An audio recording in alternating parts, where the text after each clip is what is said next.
Guys, and welcome back to another video. And in today's video, you can tell by the title, we will be going over the pros and cons of air suspension.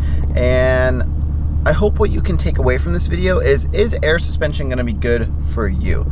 That's kind of my response to almost everyone that asked me about it originally. Is it really depends what you want. I don't think it's for everyone, and I think you'll kind of see why as we go through the video, but I hope I get my point across as to the definite pros and the cons to having a car with air suspension. We'll go ahead, get right into it.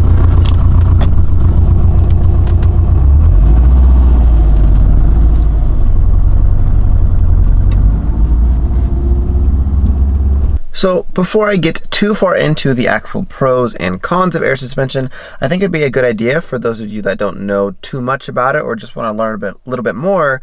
I'll pretty much show you guys what it is, what it consists of, and I guess essentially how it works. So this is my little airlift controller here. The setup that I have is Airlift 3P. They also have a Airlift 3H, which just means that it has height sensors, and that's kind of the only difference there. So this is my controller here. This is pretty much my ride height settings. Actually, my exact settings are right there. You can see. So these numbers are just each corner, obviously, of the bags, front, rear, pretty obvious. And how I control it is I have 5 different settings. This is my ride height setting. All I need to do is press it twice, and it will readjust to my preset ride. If I want to say, for example, go over maybe getting into a driveway or there's a large bump, I can lift up the fronts either individually with these 2 buttons here. It's an up down for each corner, or I can press it twice and hold, and it will just rise the front so you could see. Now the front is a lot higher and you can hear the compressor start going. And then I press this 3 times and I'm back down to my preset height. Now, the one downside I'll get straight into that is a little bit annoying, but you can make it a little bit shorter in duration as far as the time for the compressor to run. You guys probably hear me throughout all my videos. It's probably more specifically annoying for me because I'm typically recording right when I get in my car and I don't want you guys to have to hear that. But I don't know. If you were just to drive the car and turn on the radio, maybe you wouldn't hear it as much.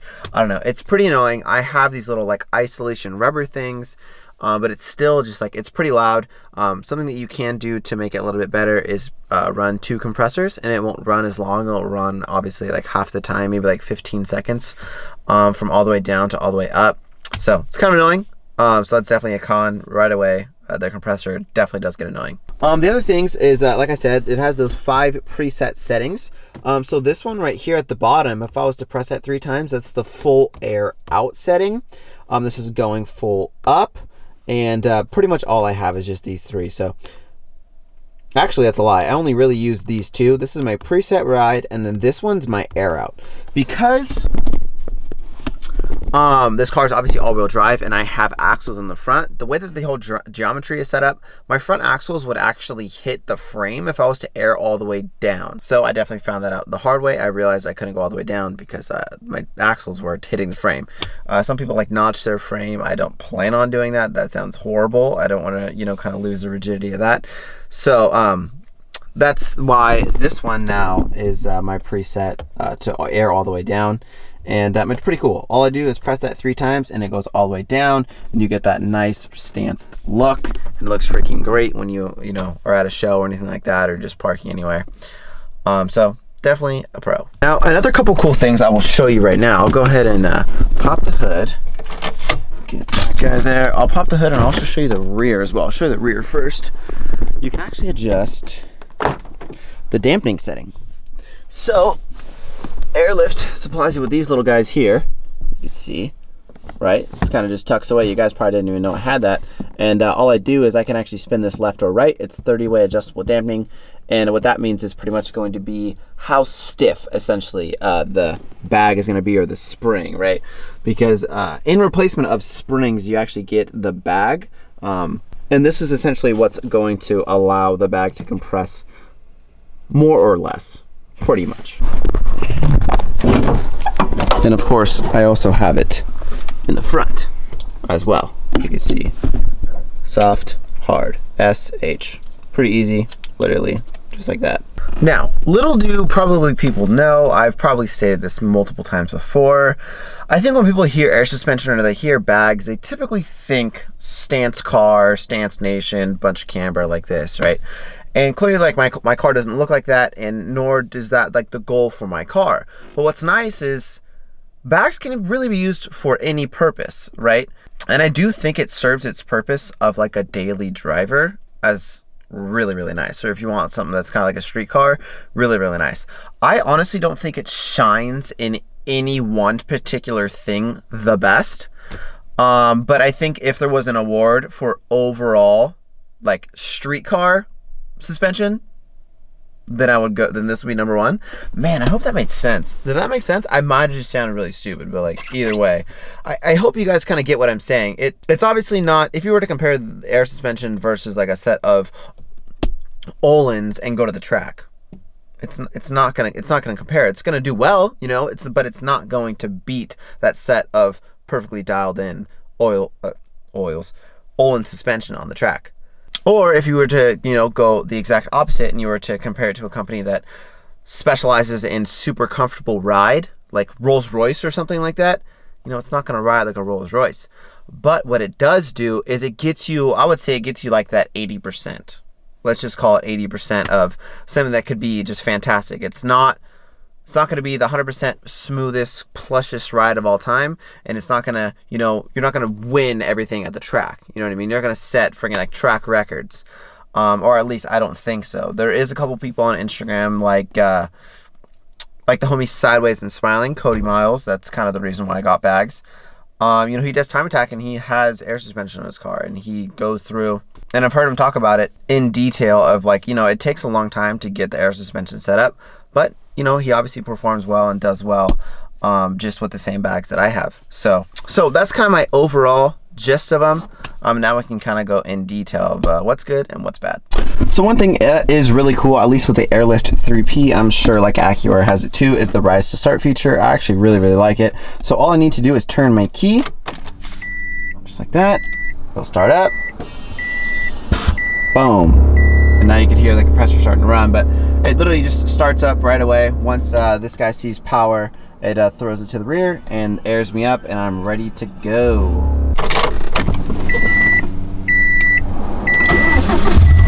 All right, now let's go for a ride, and let's talk about the ride quality and what I like best, and little tweaks that you can do actually while you're driving on the fly to make your ride just a little bit better.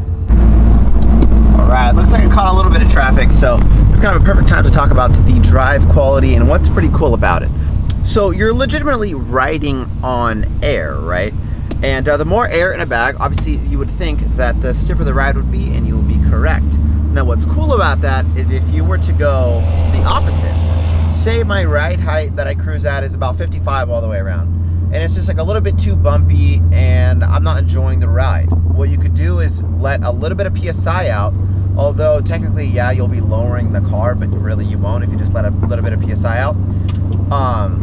You'll get that nice, smooth ride again just by letting a little bit of air out of all four corners, and you'll actually see it. It really is like a drastic difference. Like I was surprised the first time I did it, because I was like, man, this is like kind of bumpy. Right when I, you know, set the bags up, I was like, I don't know if I like this ride. And all I did is just kind of tweak with the PSI a little bit, and there you go. It's literally like a plush ride, and I really enjoy it.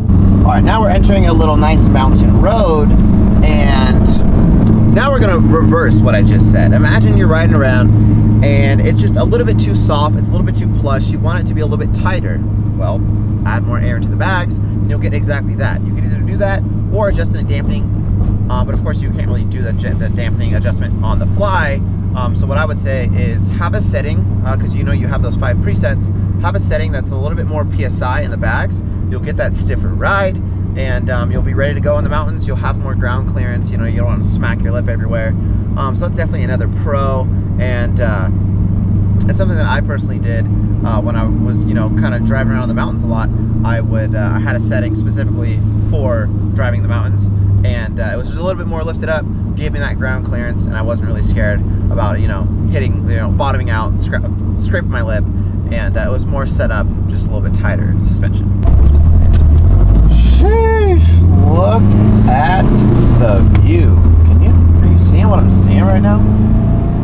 Oh man, it is gorgeous today.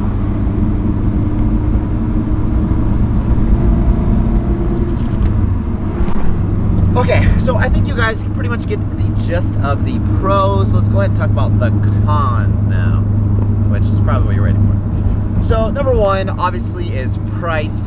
This whole setup that I have right here is about $3,500 or $3,400. I've honestly had it for probably 2 years now, I think, so I kind of forgot. I think it was $3,400.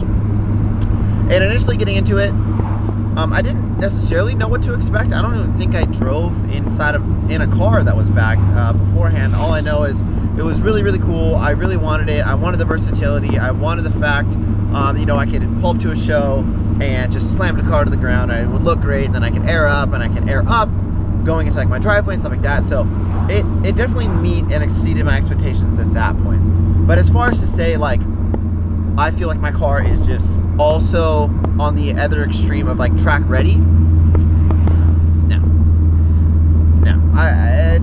Yeah, let's just go ahead and say no on that one. It's not.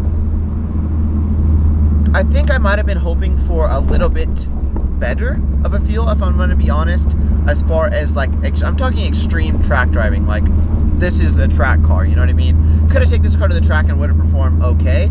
Definitely. I think it would definitely, you know, it would suffice. It would definitely perform well. It performed, I would say, maybe like, you know, entry-level coilover or something like that. But it's in no realm or no comparison to a set that's dialed in like Olin suspension or something that's super set up and I'm ready to go for the track. It's just, it's not a fair comparison. It's something that's mechanical versus something that is, you know, you're essentially riding on air pressure and stuff like that. So I think that's probably the most honest answer I can give you guys as far as that aspect. So I would say, you know, a con is probably the price. It's hard to justify someone saying that they're getting this specifically for the track for that price when you can get a really nice set of coilovers in that sense. And another con,